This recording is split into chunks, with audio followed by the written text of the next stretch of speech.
Guys, welcome to my channel. तो आज हम करने जा रहे हैं फायर एंड आइस के एमसीक्यू क्वेश्चन, जो कि पोम है। ये भी रॉबर्ट फ्रॉस्ट ने लिखी है। क्लास 10th का जो फर्स्ट चैप्टर है द लेटर टू गॉड, तो उसमें एक पोम है डस्टअप्स ने, उसके हमने एमसीक्यू क्वेश्चन कर लिए 20। अब ये फायर एंड आइस के हम क्वेश्चन देंगे। Fire and ice basically, fire का मतलब इसमें बताया गया डिजायर, ग्रीड, और आइस का मतलब बताया हेट्रेड यानी कि नफरत।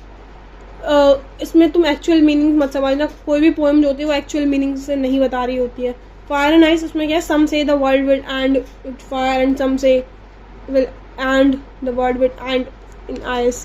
कुछ लोग कहते हैं कि फायर से ख़त्म होगी दुनिया, कुछ लोग कहते हैं आइस से ख़त्म होगी दुनिया, बट एक्चुअली में ख़त्म दोनों से ही हो जाएगी।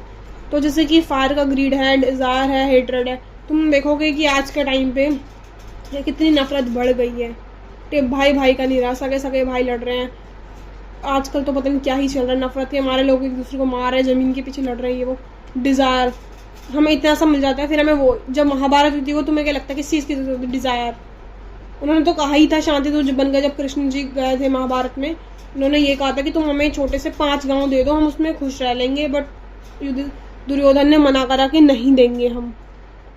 दुर्योधन ने मना करा कि नहीं देंगे, इस वजह से वो पूरी महाभारत हुई। जस्ट बिकॉज दुर्योधन को उसने कहा कि मैं तुम्हें सुई के नोक जितनी ज़मीन भी नहीं दूंगा। तो भाई उस चक्कर में महाभारत हुई, just because of desire. Desire के चलते कितनी लड़ाइयाँ हो चुकी हैं और आगे भी होंगी। वर्ल्ड वॉर किस लिए होता है? डिज़ायर से, नफरत, इनकी वजह से ही वर्ल्ड वॉर होते हैं। तो पहला क्वेश्चन देखते हैं, पोइट ऑफ द पोएम। इस पोइट के पोम के पोइट कौन है? Robert Frost. What does the poet compare fire with? Poet ने फायर को किससे कंपेयर करा है? यहाँ पे मैंने सबसे पहले बताया डिज़ायर को, आइस को हेट्रेड से कंपेयर किया गया है। What is the meaning of perish? Perish का क्या मतलब है? Die. What would suffer if the world were perish twice? अगर वर्ल्ड को 2 बार खत्म होना होगा तो किस चीज़ से खत्म होगा? फायर, आइस या बोथ? दोनों से ही खत्म हो जाएगा। ठीक है। Question number 5, what would be a better option to end the, और बेटर ऑप्शन क्या है? फायर, आइस या दोनों ही ऑप्शन करेक्ट है। तो बेसिकली बहुत छोटी सी पोएम है। इसमें अगर तुम्हें आएगा एग्जाम में तो एक स्टैंजा आएगा, उसमें तुम्हें क्वेश्चन दे रखूँगी। ठीक है, स्टैंजा आएगा 5 मार्क्स का, ज़्यादा तो नहीं आएगा। ठीक है, अब आगे 6 क्वेश्चन देखते हैं। Question number 6, name the poetic device use in the line I hold with those who favour fire. मैं उनके साथ हूँ जो फेवर कर रहे हैं फायर को। एजोनेंस, जब कोई वॉवल रिपीट हो रहा है, ओ रिपीट हो रहा है, ओ देखो कितनी बार होल्ड में भी ओ आया है, दोज में ओ आया है, हु में ओ आया है, फेवर। कोई भी वॉवल रिपीट होता है तो एजोनेंस आता है। अलिटरेशन कब आता है? जब किसी भी 2 वर्ड का फर्स्ट लेटर रिपीट हो रहा हो, या कह लो कॉन्सोनेंट रिपीट हो रहा हो, काइंड ऑफ कह सकते हैं हम। तो इसमें दोनों एजोनेंस भी और अलिटरेशन भी है, तो बी ऑप्शन, इसका सी ऑप्शन करेक्ट है। राइमिंग स्कीम क्या है पोएम की? तो मैंने डायरेक्ट ली थी। राइमिंग स्कीम कैसे बताते हैं? जो सेम साउंड कर रहे हो, जैसे यहाँ पे एक word cat, bat, same sound कर रहे हो तो तुम लिखोगे ए। ठीक है, कैट, बैट, किट, तो ये अलग अलग है, तो इस टाइप से हम देखते हैं। 8 question, poetic device use in some say the world will end in fire. इसमें क्या पोएटिक डिवाइस है? ऑक्सीमोरॉन कब यूज होते हैं? जब हम कॉन्ट्राडिक्टरी वर्ड यूज करें, लव, हेट। ठीक है, फायर एंड आइस, ये भी वो है ऑक्सीमोरॉन। इमेजिनरी इसमें यूज हो रही है, बेसिकली इमेजिनेशन है, ऐसा कुछ हो नहीं रहा।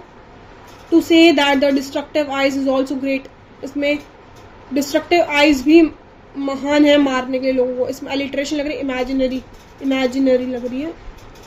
इसमें हम इमेजिनेशन करें, इस पोएम में इमेजिनरी बेस्ड पोएम है ये। Where has the poet use personification? Poet ने पर्सोनिफिकेशन कहाँ यूज करा? फायर में, आइज में, या फायर एंड आइस दोनों में यूज करा पोइट ने। Question number 11, what does violent desire refer to? Violent desire, desire किसको रेफर कर रहा है? फायर को। डिजायर फायर को सिंबलाइज कर रहा है, और आइस हेट्रेड को। आइट क्या सिंबलाइज कर रही है? हेट्रेड को।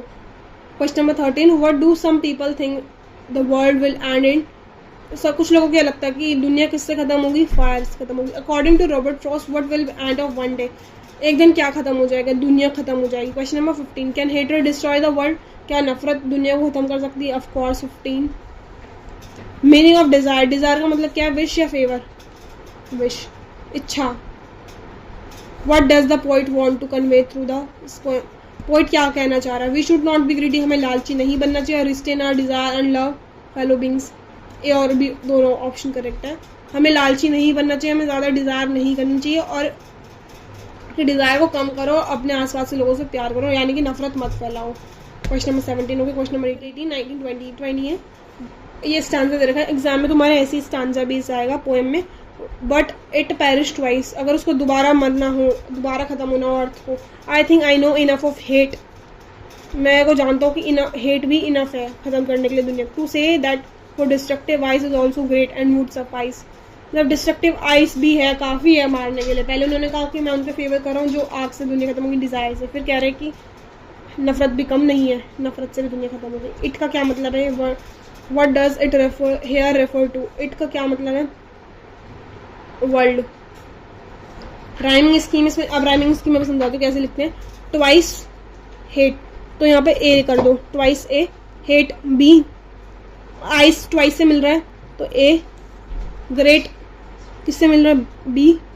सफाइस ट्वाइस आइस ए, क्या बना? A B A B A. तो इसका आंसर करेक्ट होगा A B A B A. Ice क्या सिंबलाइज कर रही है? लव या हेट्रेड? हेट्रेड। तो यहाँ पे तुम्हारे 20 MCQs खत्म हो जाते हैं। कैसे लगी वीडियो कमेंट करके ज़रूर बताना, और ऐसी MCQ के लिए चैनल को सब्सक्राइब करो। आगे साइंस एंड हिस्ट्री भी पढ़ेंगे हम।